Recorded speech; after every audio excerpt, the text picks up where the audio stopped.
রণরঙ্গিনীর রূপ ধারণ করে এই মহিষাসুরকে বধ করে ফিরে আসবে। এই বলে মহামায়া ব্রহ্মার ত্যাগ করতে লাগলেন। ওম চতুর্বদন সদৃশ্য চতুর্বেদ কুটুম্বিনী বিজ্ঞানশ্রয় সৎকর্ম সাক্ষিণী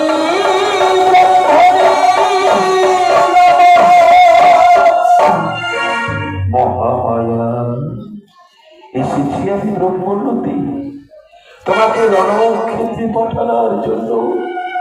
আমার এই হস্তের কুমণ্ডল তোমাকে প্রদান করলাম। তাই দিন প্রভু, তাই দিন তোমার হস্তে কুমণ্ডল আমাকে প্রদান করো। আর যাবার বেলায় আমার এই সভক্তিপূর্ণ প্রণাম গ্রহণ করো। শোনো শোনো আত্মা শক্তি মহামায়া, তোমাকে এই কুমণ্ডল দিচ্ছি। এই কুমণ্ডল দিলেই রণক্ষেত্রে রণরঙ্গিনীর রূপ ধারণ করে ওই মহিষাসুরকে নিধন করে ফিরে এসো। এই বলে ব্রহ্মা অন্তর্ভুত হয়ে নারায়ণের স্তব করতে লাগলেন।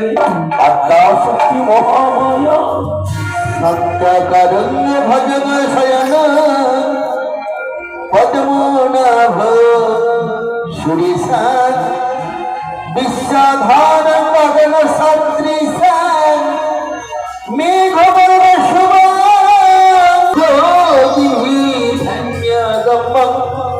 বন্দে বিষ্ণু ভবভয়রং সর্বলোকৈকনাথম।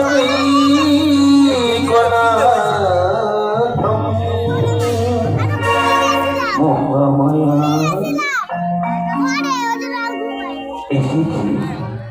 এসেছি সেই গোলক বিহারী নারায়ণ। প্রভু এসেছেন যখন আমার প্রণাম গ্রহণ করুন। প্রভু আমাকে এমন অস্ত্র দান করুন, আমি যেন ওই দাম্ভিক মহিষাসুরে নিধন করিতে পারি।